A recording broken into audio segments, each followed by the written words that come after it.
قد كفاني علم ربي من سؤالي واختياري أعوذ بالله من الشيطان الرجيم. بسم الله الرحمن الرحيم. رب اشرح لي صدري ويسر لي أمري واحلل عقدة من لساني يفقهوا قولي. Assalamu alaikum wa rahmatullahi wa barakatuh. I'm Bilkis Khalifa. Alhamdulillah, as I'm bringing to you the 7th episode on Pearls of Paradise. Today's narration is about the woman who first entered the household of Prophet Muhammad sallallahu alaihi wasallam after Nana Khadija passed away. This phenomenal woman was Sauda bint Zama radiyallahu anhuma. This woman was married to Sakran. She and her husband had the distinction of immigrating twice, first from Abyssinia and then to Medina. Allah subhanahu wa ta'ala blessed them with a son, Abdurrahman. They were among the first to embrace Islam. After some time, the husband fell sick and passed away. Sauda was very lonely when the husband passed away. One day, Hawla, who was one friend of Sauda, visited the Prophet sallallahu alaihi wasallam. When he got to the house, the Prophet was very sad and lonely due to the loss of the wife, Khadija. The Prophet was worried of the woman that he could get in order to take care of his 4 daughters. Hawla then suggested to the Prophet about Sauda, and since the Prophet knew of the good behavior of Sauda, he agreed and married Sauda. Prophet gave Sauda 400 dirham as her mahar. Sauda was very happy after moving to the household of Khadija, where Prophet lived with the daughters, Fatima and Kulthum.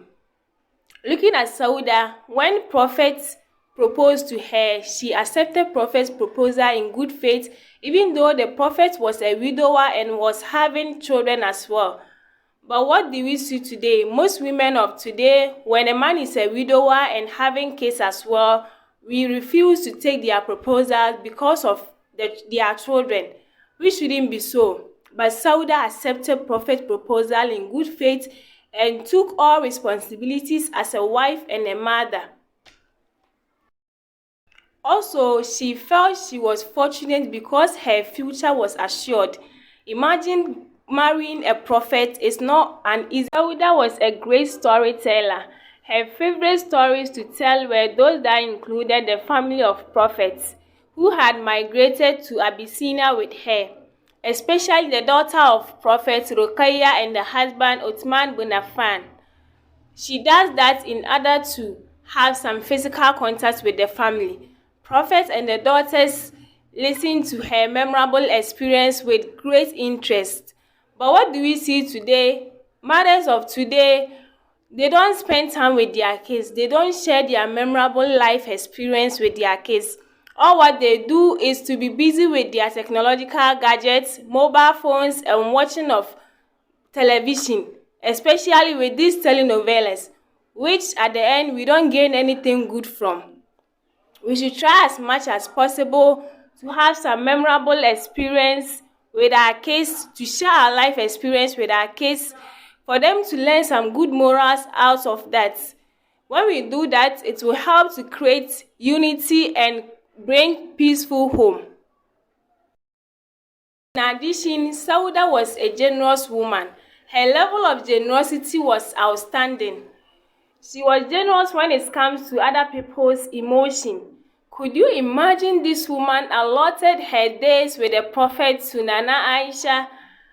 Can we also give our days with our husbands to our co-wives? Since she knew of their great love, hence she needed less companionship. Also, she feared that the Prophet ﷺ would divorce her.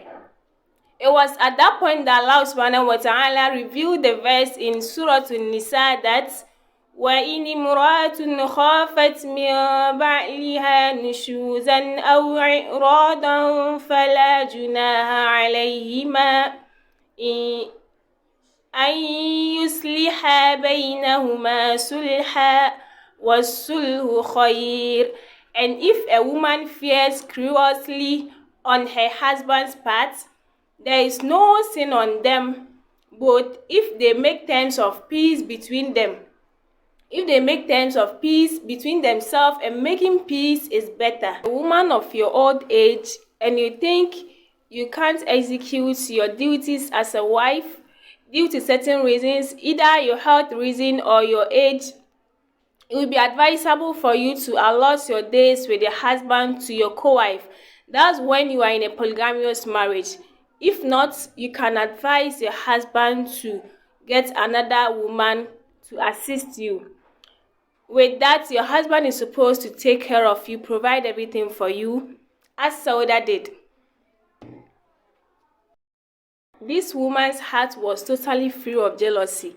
Aisha said, Never did I find any woman more loving to me than Sauda bint Zama. I wish I could be exactly like her. This is the example of kind and generous woman that we can all look up to and strive to be more like. These are some of the good moral lessons that we can learn from the life story of Sauda: being generous to our co-wives, telling our children our life stories, and also accepting proposals from widowers regardless of they having kids. I hope and pray you've learned something today, as I've also learned more.